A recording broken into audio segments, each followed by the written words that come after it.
Let's talk about vector operations. So first of all, just a reminder that vectors are sort of magnitude. They have a magnitude and they have a direction. So for example, if I'm talking about, let's say, displacement, all right, I say that my displacement is 2 meters to the right.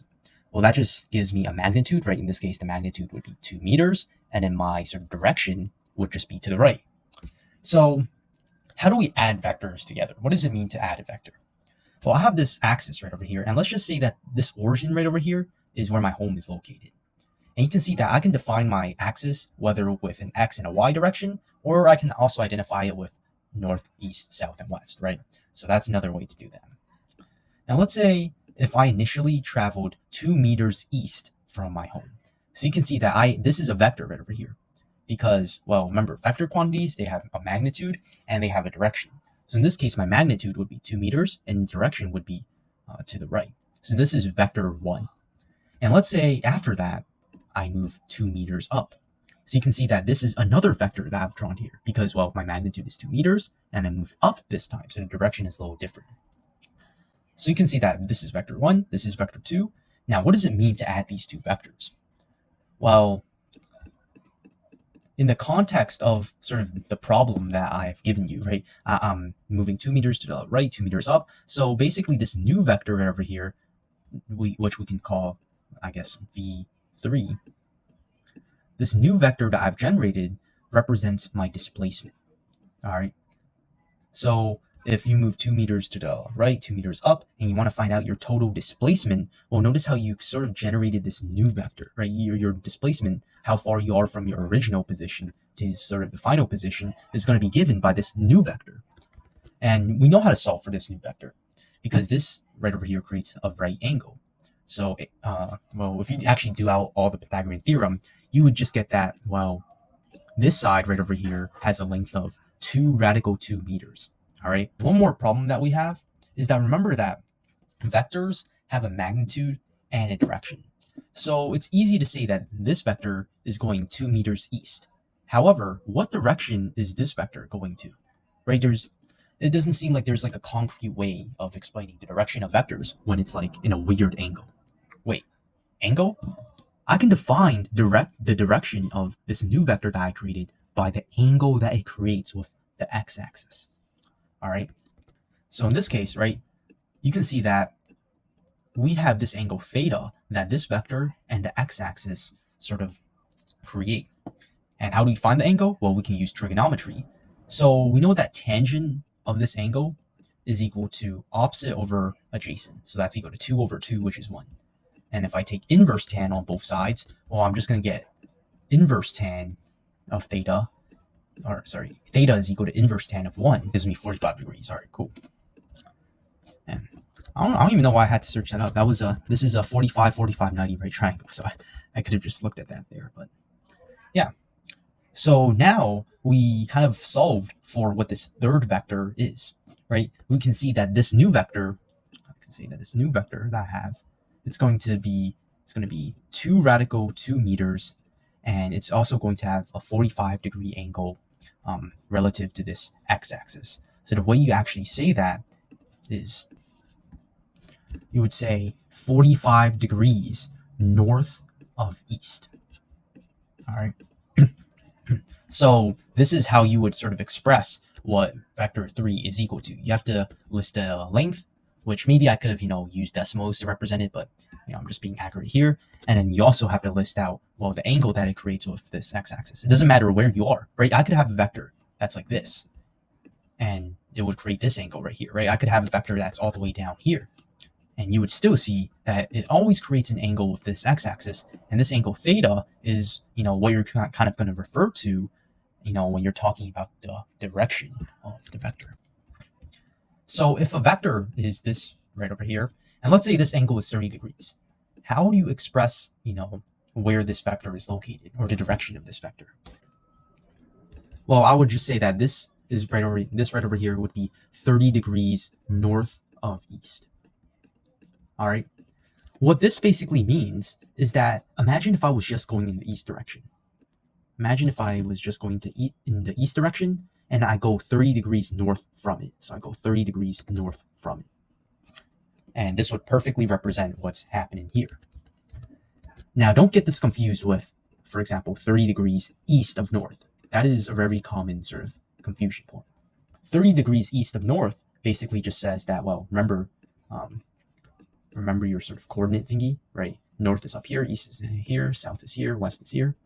30 degrees east of north basically says that imagine if I'm traveling in the north direction this time, and then I go 30 degrees east.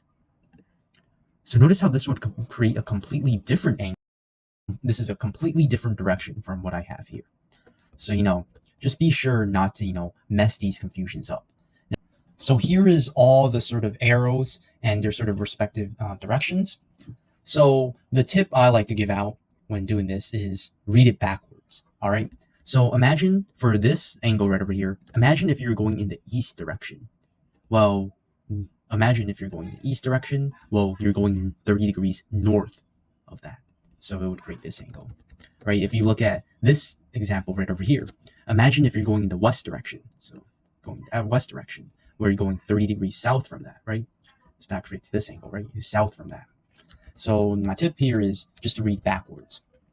Now, let's say in like a problem, for example. Now, let's say in a problem, the person gives you, 60 degrees west of south. All right. All this is saying is that, well, imagine if you're going the south direction and then you're going 60 degrees west of that, right? Now, notice how that's the same direction as you going 30 degrees south of west, right? Imagine if you're traveling the west direction and you go 30 degrees south from that, right? This is the same direction. And this is just due to the fact that, well, notice how this is a right angle. So 30 plus 60 gives you 90 degrees. So if they tell you that you're going 60 degrees west of south, another way to interpret that is you're going 30 degrees south of west. If you have this vector right over here, let's just call this V1. And if you have another vector going up here, V2, the resulting vector is the vector that connects these two, which would be this vector right over here, V3.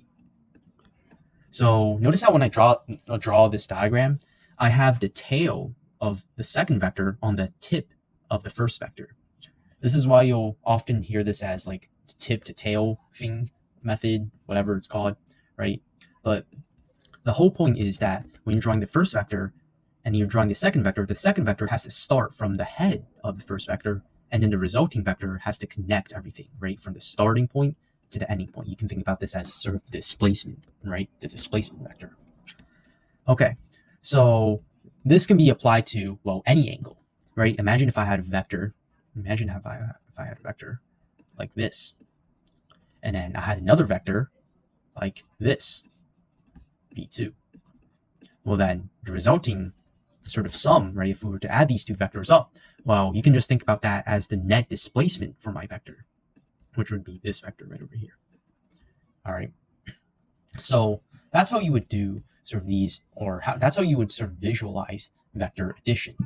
Just stack the tail of one on top of, the tip of the other, and then the resulting displacement vector would just be, well, its sum.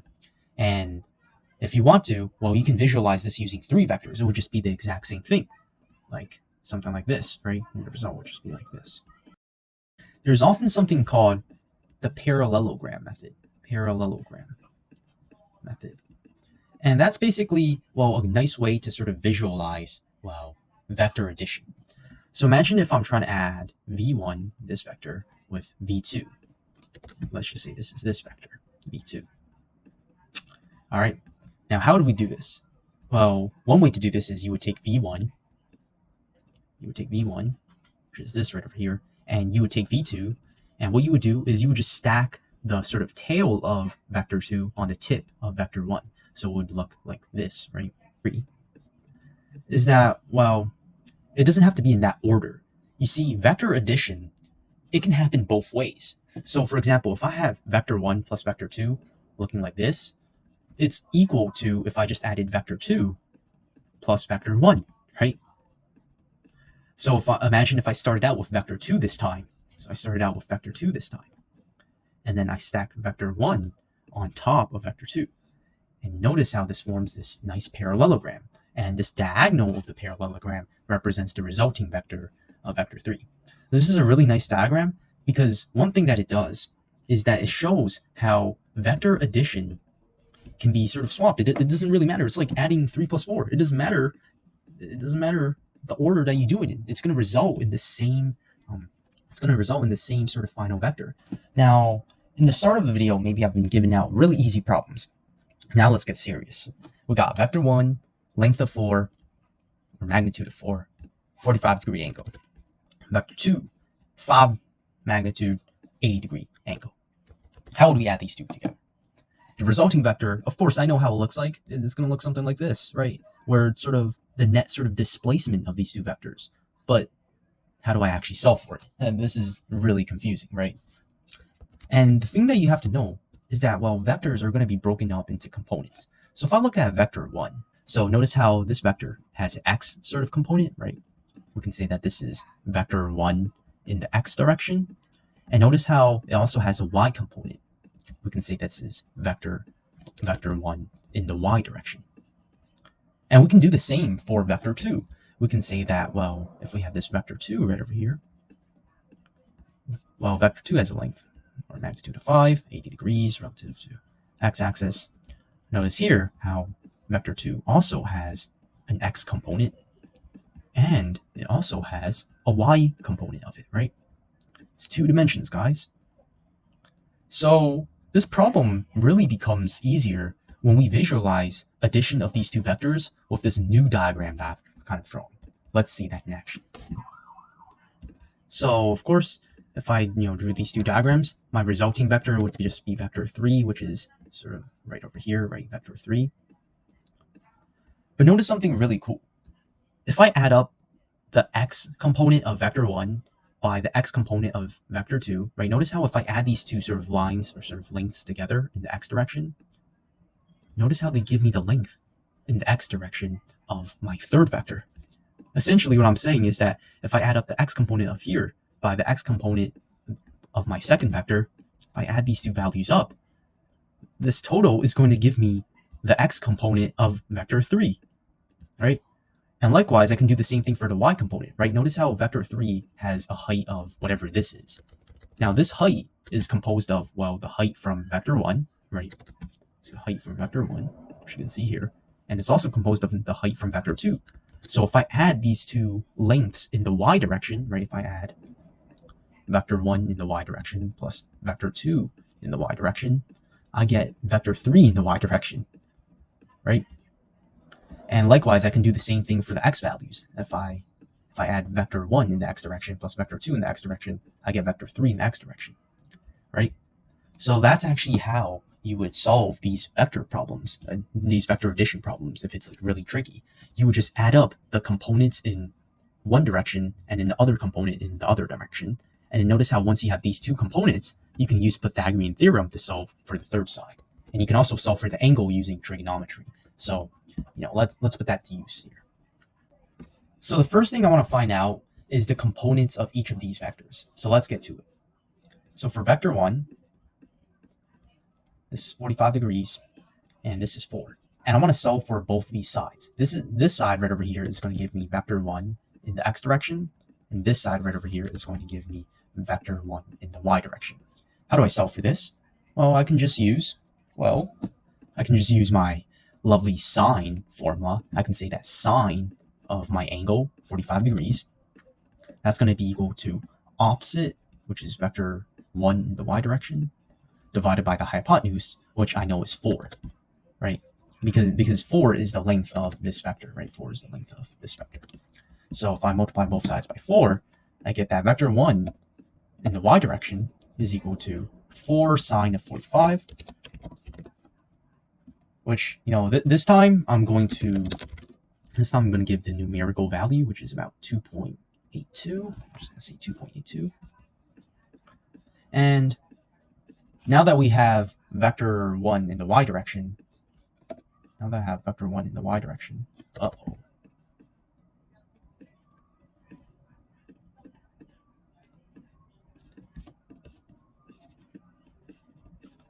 Notice how once I have vector 1 in the y direction, I can also just solve for the last side using Pythagorean theorem, right? But I'm just going to do this side with trigonometry as well. So I can say that, well, cosine of my angle 45 degrees is equal to the adjacent side. So that's equal to adjacent over hypotenuse, which I know is 4. So 4 cosine of 45 degrees actually gives me, well, the velocity in the x direction.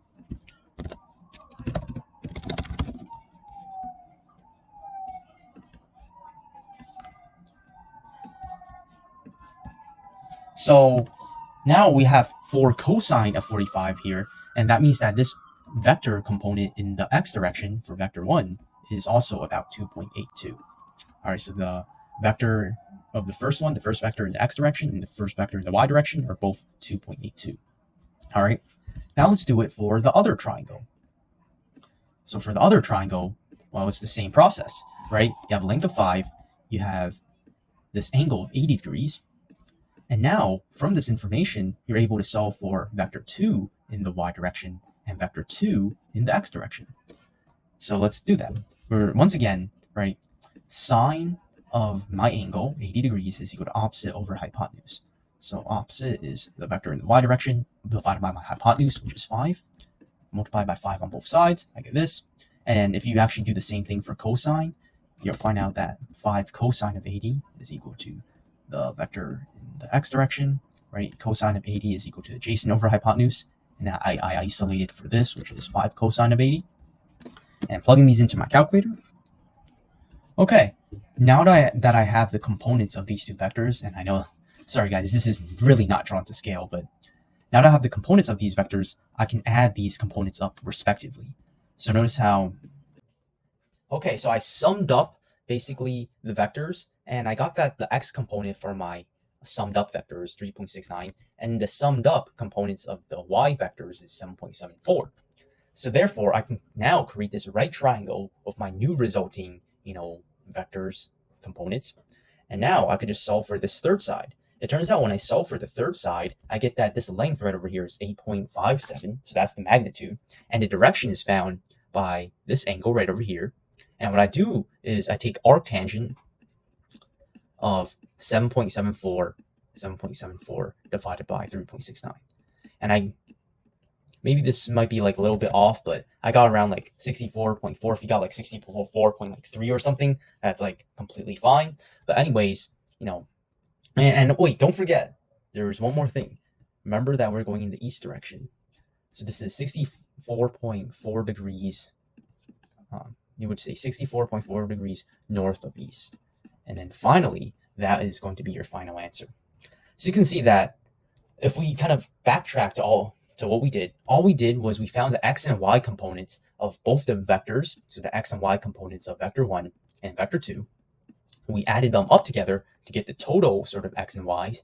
We created our right triangle, and then finally we could just solve for the magnitude and the angle from this right triangle. Now let's get into subtracting vectors. So kind of the main idea behind subtracting vectors is, let's say this is vector 1, and let's say this is vector 2. If I want to find out vector 1 minus vector 2, I'm going to take the second vector, I flip it around 180 degrees, and I stack it on the tail of the first vector. And that's vector 1 minus vector 2. Simple, right? And you can think about this new vector that I created as negative vector 2, the negative of vector 2, right? Because it's in like the opposite direction. So essentially, right, remember that when you're adding vectors, it's always like, tail to tip, right? So you can imagine that I'm adding vector 1 plus the negative of vector 2, which is essentially the same thing as vector 1 minus vector 2. All right. Why does this work, right? And can we kind of generalize this, right? The whole point of this is to start generalizing this so we can, use whatever formula we have for any type of scenario, right? What does it mean to flip a vector around by 180 degrees? And what does it even mean when you're taking the negative of this vector? Well, once again, we can split a vector up into its x and y components. And this time, I'm going to be like a little bit more specific about what I'm doing. So let's say that I have this vector right over here, vector 3. And let's say this is the sort of tip of this vector is located at, let's say, 3, 2. Now, maybe in linear algebra, you don't know this, but if you want to write out a vector in sort of more mathematical notation to indicate where this vector is sort of ending, right? If it started here and then where it's sort of ending, you would use these brackets. And then you would just put 3, 2 here. This vector 3, these two things are equivalent, right? This is just saying that vector 3, the tip ends at 3, 3 if it starts at sort of the origin. That's all it means. All right. Now imagine if I took this vector and then I multiplied it by -1. Well, what am I doing? I'm multiplying the x component by -1, but I'm also actually going to multiply the y component by -1. And to get an intuitive understanding of why we do this, imagine once again, we're going to use like the walking example. Imagine if I walk 3 units to the right and 2 units up. Well, what happens if I multiply this by -1? What happens if I do the opposite of what I did? Well, then if I did the opposite of these directions, I would be going 3 units to the left and then 2 units down, right? So you see how this sort of creates like a mirror image around the origin. This creates a mirror image around the origin. This is why when you have a vector and you multiply by a negative, in this case -1, all that does is it's actually just going to reflect your vector around the origin, or you can think about it as rotating around by 180 degrees. That's why it does it, because you basically reverse sort of your directions, right? Instead of going 3 units to the left, now I'm going, or 3 units to the right, now I'm going 3 units to the left. Instead of going 2 units up, now I'm going 2 units down. And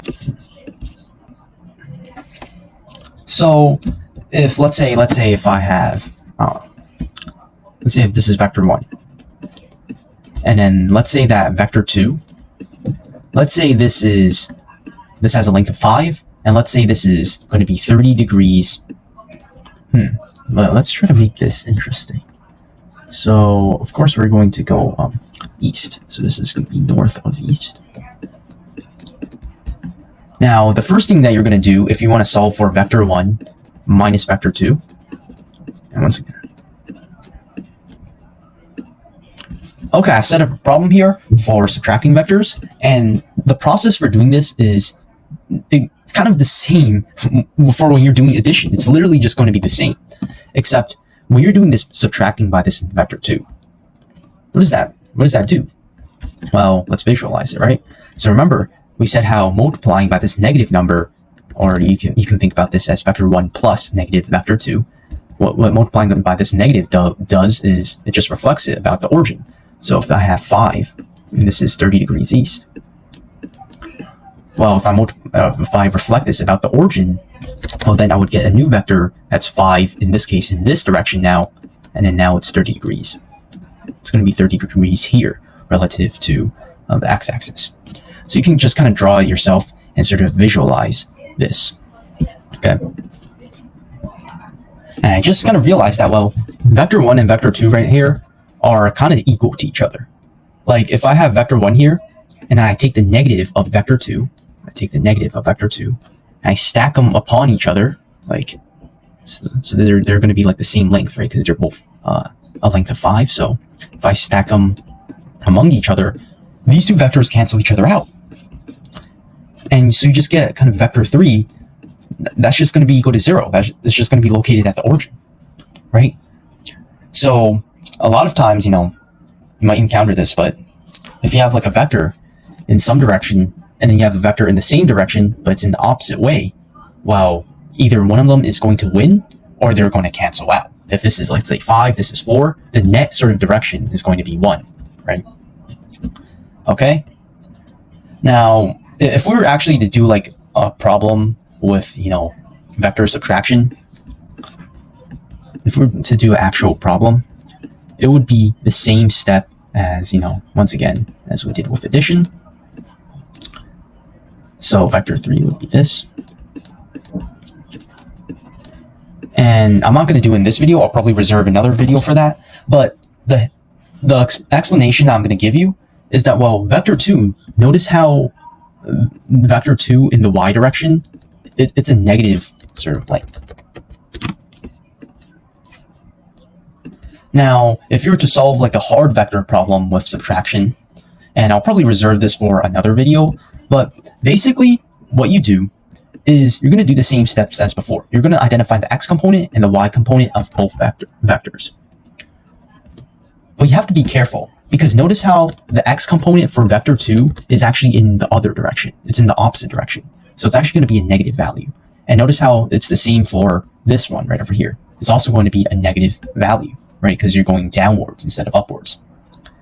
So if you apply the same strategy of multiplying each component, the x components by the x components and the y components by the y components, but you're careful about like which signs you're going to use, like you use negative signs when you're going down and negative signs when you're going, to the left. If you actually do that, you're going to end up with the same result as you did, previously doing vector addition. So that's where I'm going to leave it at. That's going to be reserved for another video. But the point is that, well, you have to be careful about what negative sign you use depending on where the vector is going. Right? If the vector is like this, you know it's going to be both positive, right? Because it's going up and it's going to the right. But if it's going like this, well, you know that it's going to be negative because it's going to the left, and negative for the y direction. Let's say this is my vector. And what happens if I multiply it by 2? The vector it's still going to stay in the same direction, but it's just going to be 2 times longer. If I multiply this vector by 1/2, well, what does that do? That's just going to shrink it to 1/2 of its original size, right? And you can think about this as, imagine if I took vector 1, and let's say that the components of this vector are 3 and 5, meaning that if I drew this vector starting from the origin and to sort of the tail, or sort of the end, or the head of the vector, whatever, it's going to be 3 units in the x direction and 5 units upwards. What multiplying by a scalar does is it basically scales down both of these components. So if you multiply 1/2 by this, it's just going to be half of both of these. So it's just going to result in a new vector being 1.5 here, 2.5 here. It's just going to be half the length as you did before. Okay. And if you multiply by a negative number, right? So let's say we said how multiplying by a negative number, that kind of flips it around like so, right? We can also have combinations of both of these. So for example, imagine if I took vector 1 and I multiplied it by -2. Well, this negative sign, what that does for vector 1 is that it reflects it about the origin, right? It just flips it around 180 degrees. And what this 2 means is that once the vector is flipped, well, it's going to be 2 times longer than it was before. So instead of viewing -2 as this entire operation, view the negative sign and view the 2 as sort of 2 different things. The negative sign flips it around, and then 2, what the 2 does is it makes it bigger. All right, so view it as 2 different operations.